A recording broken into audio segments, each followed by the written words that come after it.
So once again, this has been a powerful connection, a powerful dynamic, and as always, may it be the will of Hashem.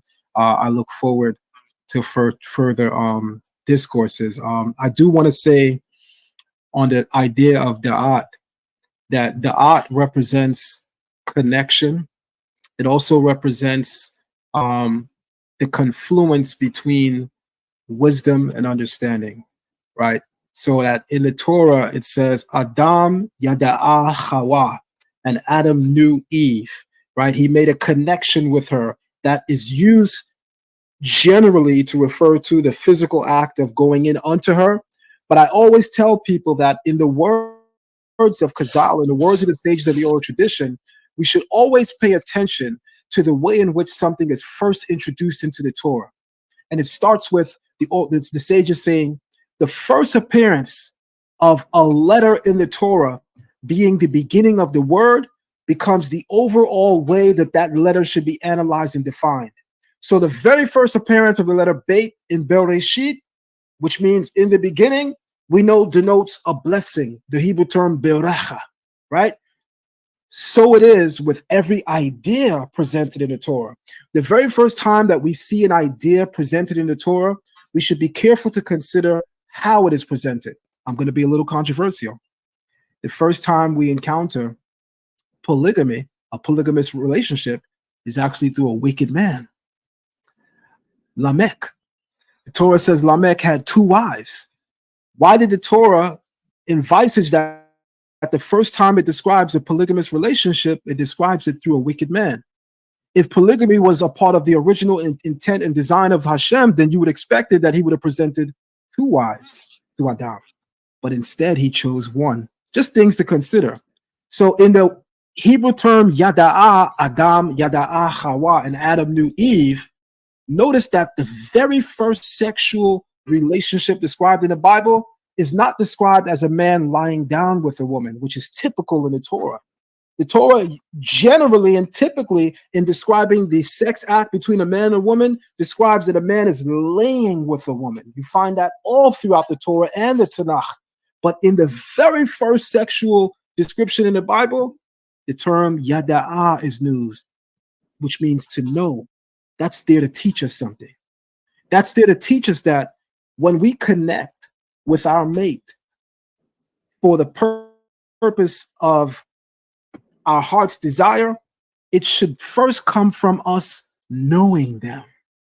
We have to build intellectually before we build physically. Adam knew Hawa. That's not just representative or descriptive of the sexual act, but he knew her intellectually. He knew her spiritually.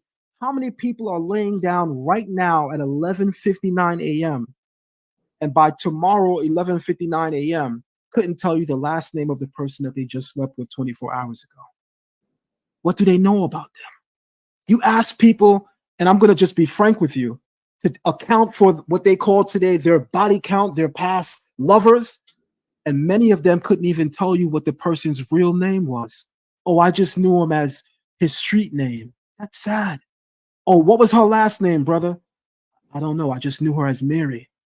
So you didn't care enough to know anything about her virtually, but you gave of your most sacred item to her. We are completely in an era spiritually deplorable when that is common, that we give the most sacred part of us to people, whether it be male or female, without knowing anything about them. Take an example out of the pages of the Torah. Adam yada'a Hawa. He knew Eve on an intellectual and spiritual level, which culminated with him knowing her on a physical level. It's on you, Rav Mordechai. Close us out. So like Rob Zion, I think this is a big conversation, but I think, somehow because we got into circumcision, we start talking about, sexuality, that part of the body. And I think it's time for leaders like ourselves to start to have these conversations and to bring out these sources so we can start to heal our communities about the misinformation we've received about sex. Like, not saying people have to agree with us or follow what we're doing, but there should be information and there should be literature that people can study and reflect on that allows them to counter this indoctrination system that they're literally being hit with 24 hours a day. You walk out of your house, you see a billboard with a half-naked woman on it. You look at a commercial for any product, some form of sexuality is being shown. Even the cartoons that they have these kids watching have subliminal, sexual inferences. You know what I'm saying? So it's just, we have to have this discussion, because when we came to America, our sexuality and the purity of it was removed away from it. Arguably, you could say some of it was captured back during the times of the church, during the times of segregation, that there was a certain level of modesty, but we were trying to imitate other people. You know what I'm saying? It wasn't from our bases and our traditions. That was something we were stuck in captivity. So I think going forward, not saying, we're going to talk about it next week, but a lot of this conversations about purity and eventually creating roundtables where we could have leaders and talk about how do we re-educate our communities about sexuality based off of the traditions of the Torah. That is so right. Just to draw from a comment, Princess Hadassah says, to know, yada'ah, and be known, true intimacy and becoming one. Many are practicing promiscuity and literally tying souls and becoming one with DNA with people whose names nor character they don't seek to know. On that thought, I want to talk about something we're now learning in modern science. A woman carries with her for the rest of her natural life the DNA of every single man she slept with through the emission of zerah, the emission of semen. This is why the Torah, in terms of learning Torah, is paramount. The Torah, the Creator didn't just wake up one day with a bigoted idea and say, lo tin af, thou shalt not commit adultery. What is tin af? What is na'af or nefetz? Why does the Torah employ this term for what we call adultery? Even in English, adultery comes from the word adulterate, which means to mix. Tin af in Hebrew, you shall not commit adultery, or you shall not mix. The word nefetz, to mix. Mix what? Seed. A woman should not have different seeds in her body, period, unless there was a natural divorce process that ceremonially separates the two and Hashem makes it good. Other than that, a woman having multiple seeds with her, what we're now learning in modern science, she carries it with her for the rest of their life. And you have to think about it. Do you know what semen is, everyone? I was an EMT for 10 years.